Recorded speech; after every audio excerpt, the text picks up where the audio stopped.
질문으로 정리해요. 당신의 인생을 정리해드립니다. 3일차입니다. 질문으로 정리해요. 우리 집에도 알파룸이 있는가? 그냥 말이 알파룸이지 정체불명의 방이 있으세요? 대부분 있지 않나요? 보통 그냥 이것저것 뭔가 설정해 줄 수 없는 방이 있을 수도 있고, 아니면 베란다가 그런 역할을 하기도 하고, 굳이 방이 아니어도. 자, 그러면 우리 집 알파룸의 현재 상황은, 자, 그리고 알파룸의 성장과 변화, 성장도 시키고 싶고, 그리고 변화시키고 싶은 마음이 있으신가요? 혹시 어중간한 저런 어떤 공간들, 뭔가 이름표가 없는 공간들을 나는 한번 성장도 시켜보고 성장과 변화를 시켜보고 싶다. 그런 공간이 혹시 있으세요? 오늘 주제가 공간도 물건도 쓰는 사람의 성장과 변화에 맞게 어떻게 되어야 된다? 리세팅 되어야 된다 라는 어떤 메시지를 전해드리려고 합니다. 그래서 이 우리 집의 어떤 상황, 그리고 내가 공간에 들어갔을 때 이런 알파룸을 만났을 때 나는 어떤 마음인지 한번 점검해 보시면서 오늘 수업을 시작하겠습니다. 자, 두 번째 책 이야기로 정리해요. 페이지를 제가 잘못 적었네요.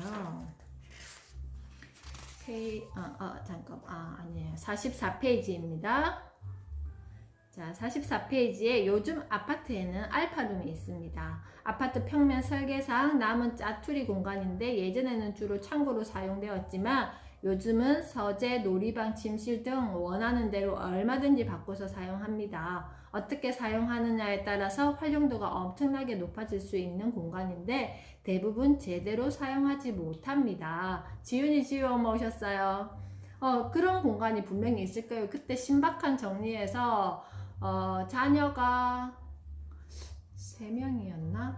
큰아들, 3명이었어요. 그래서 막내 아들 방이 없는 거예요. 그래서 부엌에 그 짜투리 공간을 뭐 이상한 창고도 아닌 베란다도 아닌 그런 공간을 아이 방으로 이렇게 사용하고 있었는데 정말 되게 아이가 편안해 보이지 않은 어떤 공간이었는데 신박한 정리팀에서 커튼을 하나 달고 책상을 그 모서리 공간으로 이렇게 확장함으로써 그 작은 짜투리 같은 공간이 멋진 침실로 완성되면서 이게 한 라인으로 아이의 방이 만들어지는 모습을 보았거든요.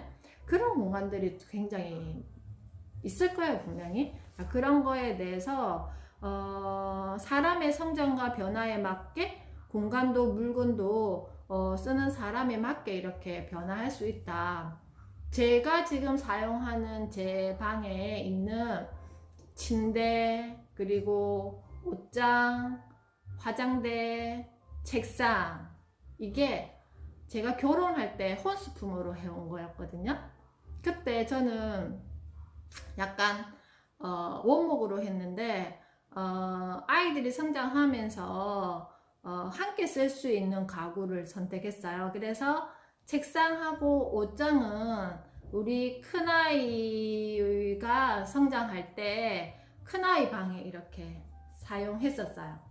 사용했었고, 지금은 이제 아이가 굳이 막 책상에 앉아서 막 많이 공부하지 않고 또 대학생이 돼서 밖에 나갔던 적도 있었고 군대 갔다 오고 해가지고 다시 그 물건이 그대로 어떻게 해서 제가 그 책상을 열심히 지금 사용하고 있거든요.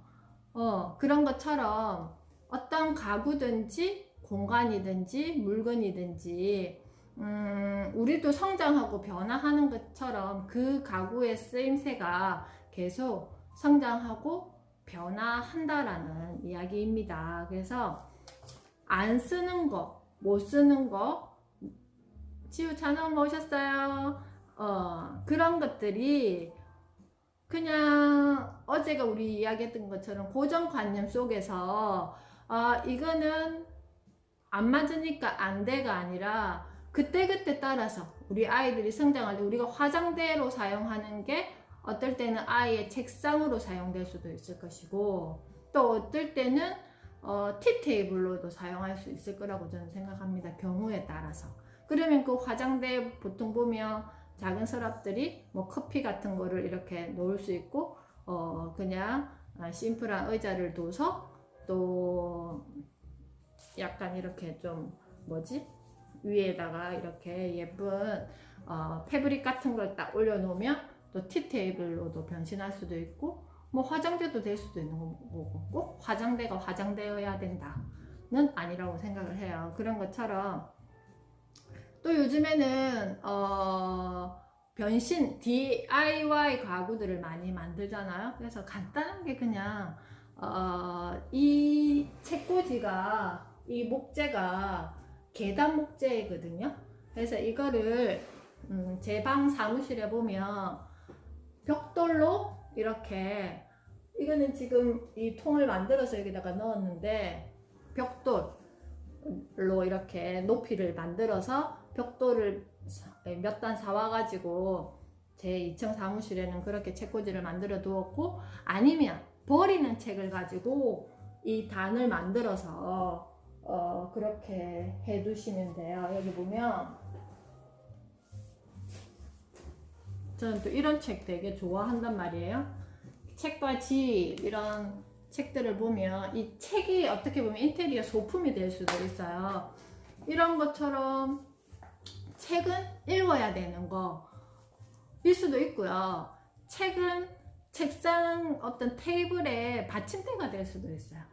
그래서 우리가 이런 어떤 고정관념들을 깨고, 또 아니면 그런 것도 될 수 있죠. 여러 가지 어떤 공간을 성장시키는 것은 내가 그것을 어떻게 만날 것인가에 대한 준비가 되어 있으면 이렇게 만들어지지 않겠어요. 여기 보면 우리 책의 46, 47페이지에 보면 옷과 잡동사니가 쌓여있던 알파룸이 아이의 놀이방으로 바뀌기도 했고요. 그리고 여기 보니까 또 거실 51페이지에 보면 공간에 알맞은 역할을 정해놓지 않으면 이렇게 되죠. 그죠? 이렇게 되는데, 이런 룸이 레이어드 홈이 아니에요. 이런 거 잡동사니가 있는 거. 그래서 여기에서 밥도 먹고요, 선생님. 여기에서 커피도 마시고요. 여기에서 놀기도 하고요. 여기에서 일도 합니다. 이런 게 레이어드 홈이 아니라, 이거를 이런 것처럼 이게 테이블이 간단하게 있잖아요. 이렇게 간단하게 있으면 여기에서 공부를 할 때는 책이 올려져 있을 것이며, 밥을 먹을 때는 여기서 밥이 이렇게 세팅될 것이고, 그리고 여기에서 커피를 마시면 또 이렇게 카페가 될 것이고, 뭐 이런 것처럼 그때그때 정리가 되어 있어야 되는데, 알파룸의 어떤 공간을 잘 활용하시면, 알파라는 말은 우리가 수학에서 선생님 알파, 베타, 쌤 머리 아파요가 아니라 그 알파 속에는 무엇이든지 넣을 수가 있다라는 거란 말이에요. 그래서 이 사고를 좀 유연하게 하면 한번 이런 것도 고민해 보세요. 아이들과 함께. 우리가 공간을 정할 때 엄마의 머릿속에서 나오는 게 정답이 아니에요. 근데 우리가 보통 뭐 인테리어를 한다거나 아니면 공간을 재정리할 때 보통 엄마의 생각대로 이렇게 공간을 만들어 버려요. 그러면 무슨 일이 일어나느냐 하면 아이들이 정신을 못 차려요. 정신을 못 차린다는 게 물건이 어디 있는지를 모르고 계속 엄마를 불러야 될 상황들이 생긴다라는 거예요. 정말 작은 소품 하나, 뭐 약이라든지 뭐 하다못해 손톱깎이라든지 면봉이라든지 이런 사소한 어떤 물건들이 자기의 어떤 가치를 존중받을 수 있는 우리 집의 지정석들이 다 있어야 된다라는 거예요. 그래서 누가 가도 그곳만 가면 그것을 찾을 수 있다, 이런 거.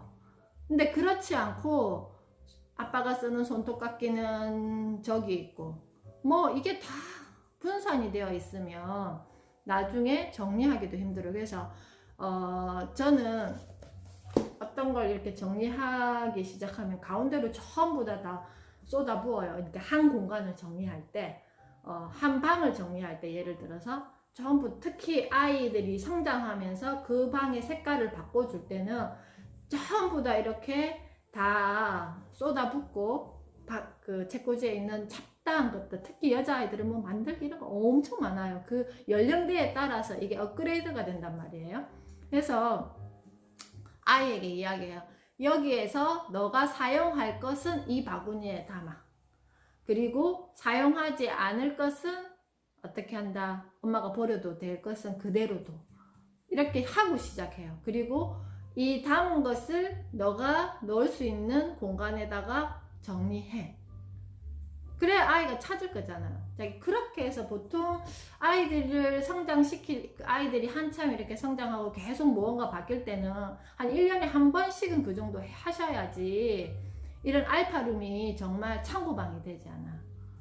특히 아이들 방이 물건이 막 엉망진창이 되지 않고, 특히 장난감이 많은 우리 아이들 집에도 1년에 한 번씩, 저는 옷도 그렇게 한단 말이에요. 옷도 아이가 정해놓은 옷걸이에 이렇게 있지만, 이렇게 지금처럼 이렇게 계절이 바뀌거나 이러면 아이에게 물어봐. 여기서 너가 입지 않을 옷은 전부 다 빼줘.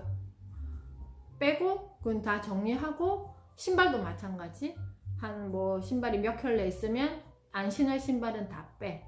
그거를 주기적으로 하셔야 돼요. 근데 그거를 엄마가 마음대로 하시면 아이가 싫어하니까 아이와 함께 서로 상의를 하면서 그렇게 하셔야 될 것 같아요. 그게 물건도 쓰는 사람의 성장과 변화에 맞게 우리가 효율적으로 공간을 대하는 태도라고, 기초 태도라고 저는 생각을 합니다.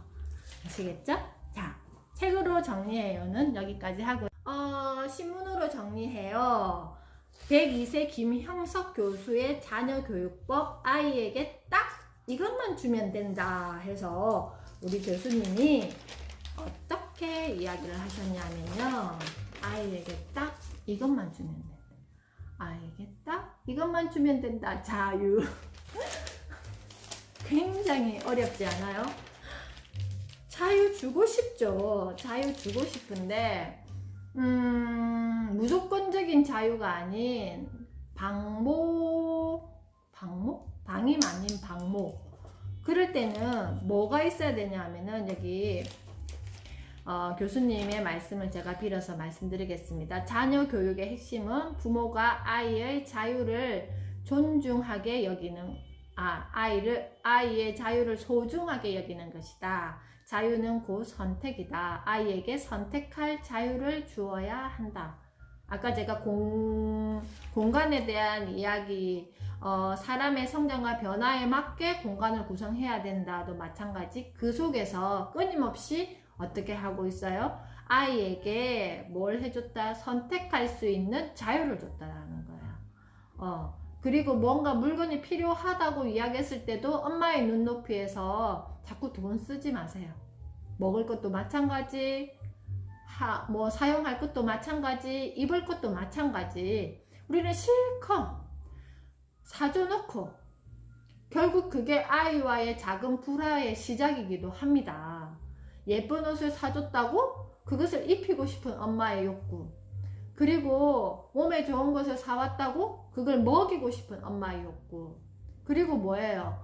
머리 그게 있잖아, 때에 맞지 않은 책을 잔뜩 사놓고 그걸 읽히게 하고 싶은 엄마의 욕구, 끊임없이 부딪히게 되어 있어요. 왜냐하면 우리 부모님들이 여기서 빠뜨린 게 뭐냐 하면은 아이의 선택을 무시하고 하는 경우가 특히 우리 아이들이 연령이 낮을수록 많다라는 거예요. 그래서 백세 철학자 김형석 교수가 강조하는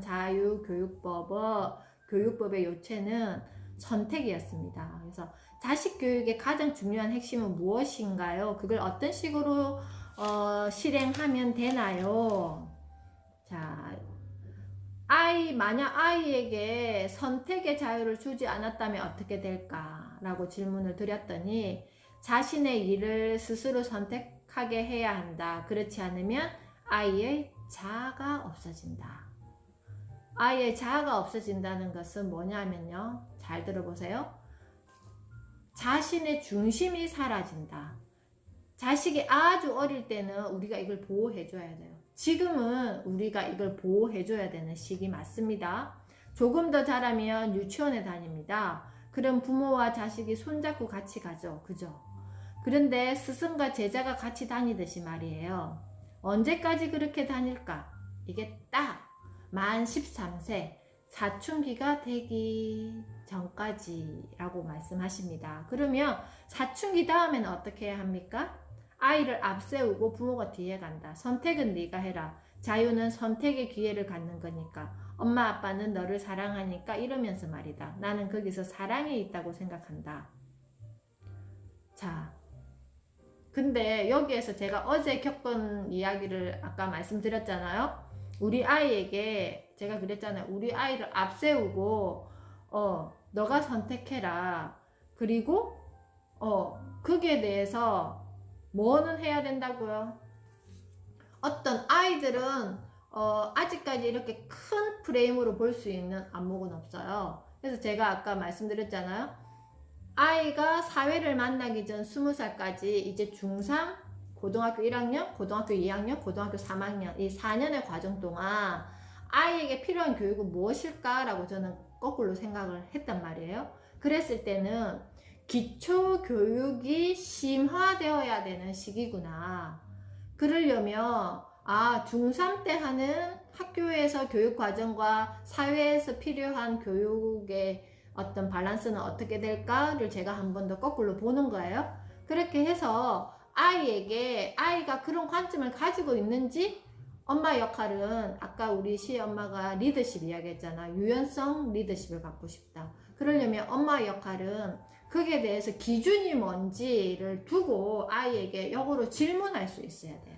아이가 선택한 거에 대해서 아이가 다시 한번 점검할 수 있는 기회를 주셔야 되는 거예요. 그게 거꾸로 아이에게 아이가 그렇게 선택한 기준이 뭔지에 대한 질문을 할 수 있어야지 엄마가 어떤 리더십을 발휘할 수 있다? 유연한 리더십을 발휘할 수 있다. 선생님 방금 그 이야기 알 거는 같은데 제가 실질적으로 아이를 만났을 때 어떻게 해야 되는지 그리고 그 상황에 맞는 질문을 잘 모르겠어요. 그래서 우리가 기초교육 중입니다. 지금 부모 교육을 위한 기초교육 중입니다. 그런 것들 이게 우리 엄마들이 지금 제가 항상 그랬잖아요. 20살까지를 딱 잣대를 두고 지금 이 단계에 나는 뭘 해야 되는지를 계속 점검하시면서 우리가 기초교육을 하고 있는 중이라고 했잖아요. 그래서 우리 유치원은 입학은 있으나 졸업은 없는 유치원이다. 제가 계속 말씀드리는데 계속 공부하셔야 돼요. 저도 마찬가지 계속 공부하는 것처럼 제가 지금 여기 보세요. 오늘 조금 길어져도 괜찮을까요? 2025년이 되면 고교 학점제가 도입된다고 했습니다. 그랬을 때 어떤 기준? 우리 아이들이 지금 2021년이잖아요. 자, 우리 아이들이 고등학생이 될 때는 이게 굉장히 정착화되어 있을 거라는 거예요. 그래서 이게 계속 바뀌는 거에 대해서 엄마들이 예의주시하고 계셔야 돼요. 그래서 이런 어떤 것들이 선택과 자유 이런 것들이 우리 아이들이 그런 바뀌는 교육 현장이라든지 바뀌는 사회 문화에 익숙하기 위한 기초교육이라고 생각하시면 돼요. 가정 내에서. 그래서 우리 김형석 교수님이 말씀하신 이 부분 그래서 항상 아이와 나란히 사춘기 이후가 되면 아이와 나란히 그때 아이를 좀 앞세워서 부모는 그에 맞는 유연한 아이의 선택에 대한 유연한 어떻게 한다 질문을 해줄 수 있어야 된다 생각하면서 오늘 신문 이야기는 마무리하도록 하겠습니다.